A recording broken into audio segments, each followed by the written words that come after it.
जय हिंद। मैं Veer Bahadur Singh, national coordinator voice of ex serviceman society and chairman united front of ex service.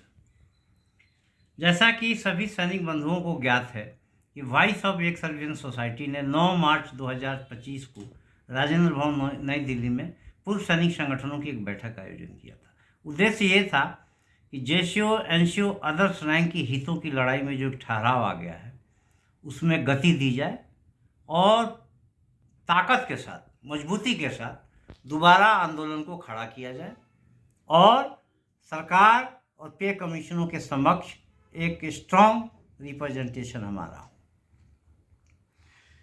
वहाँ उपस्थित सभी लोगों ने कहा था कि एक प्रदर्शन हो जाए ताकि हमारी जो जड़ता है वो ख़त्म हो और इशू को एक जॉइंट मेमोरेंडम के द्वारा हम लोग सरकार के समक्ष रख सकें।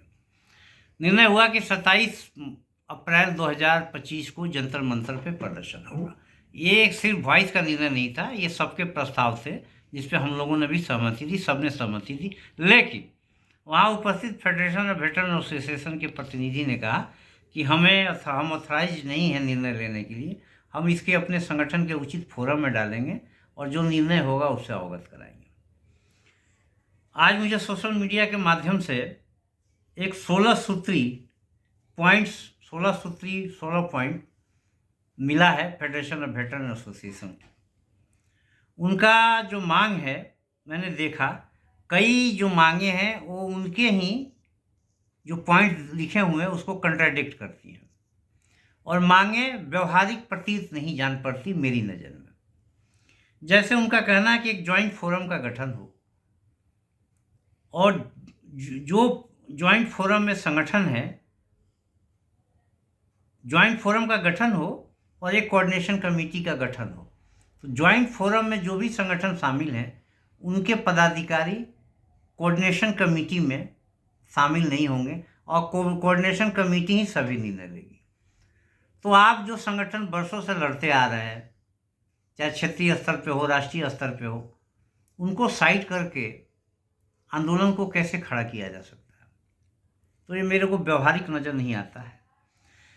जो व्यवहारिक चीज़ है उस पर इनका इसमें लेटर में जिक्र नहीं है। वो ये है कि एक जॉइंट मेमोरेंडम बने, हर रैंक की समस्याओं को सिविल के साथ कंपेयर करते हुए, पिछले पे कमीशनों से कंपेयर करते हुए जो हमारा डिग्रेडेशन हुआ है उस पर एक स्टडी टीम बने और सभी संगठनों से विचार पॉइंट्स मांग के एक कंपाइल किया जाए जो जॉइंट मेमोरेंडम के रूप में हम लोग गवर्नमेंट को सबमिट करेंगे।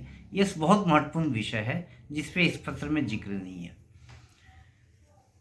दूसरा उसमें ये कहा गया है कि वाइस ने बिना सहमति के ही 27 तारीख का डिक्लेरेशन कर दिया।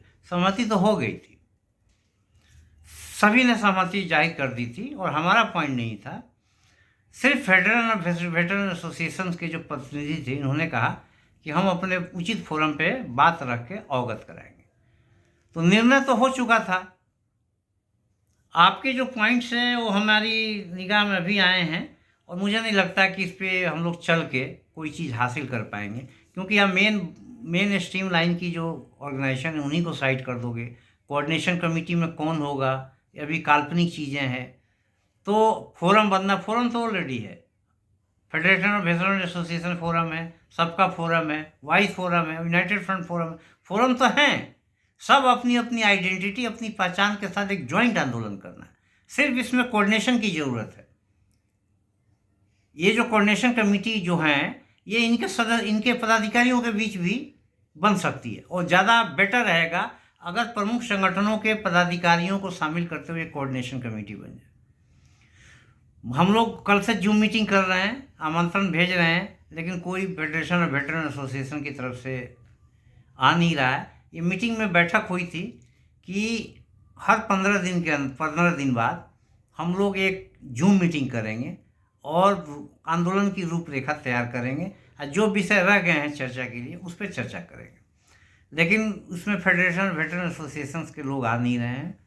कोई बात नहीं है, मैं एक बार फिर उनसे आह्वान करता हूं कि जो इशू आपने रेज किया है इस पर हम लोग जूम मीटिंग में डिस्कस कर सकते हैं और आंदोलन को संयुक्त रूप में आगे बढ़ा सकते हैं। मैं फिर एक बार कह देता हूं कि वॉइस को लीड लेने की कोई ज़रूरत नहीं है। हम लोग कब से काम कर रहे हैं। सबसे पुराने संगठन है, जेशो का आंदोलन ही हमने खड़ा किया था। ये अपनी मुँह मियाँ मीठू बनने वाली चीज़ें नहीं है, इतिहास की बात है, फैक्ट की बात है। लेकिन हम क्रेडिट लेना नहीं चाहते हैं। मैं ये चाहता हूँ कि जेएसयू एनसीओआर की लड़ाई में जितना हम लोगों का समय बर्बाद हुआ, एफर्ट्स बर्बाद हुआ हो, वो आंदोलन मरे ना, वो आंदोलन जिंदा रहे और मजबूती के साथ अपने अधिकारों की, अपनी मांगों की लड़ाई लड़ती रहे।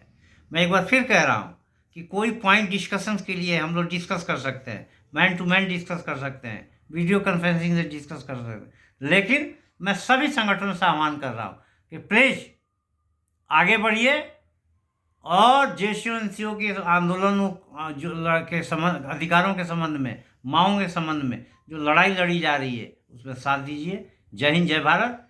27 अप्रैल को आंदोलन सभी संगठनों ने मिलकर निश्चित किया है और इसको सफल बनाने का काम देश के सभी पूर्व सैनिकों की है और सभी संगठनों की है। जय हिंद, जय भारत।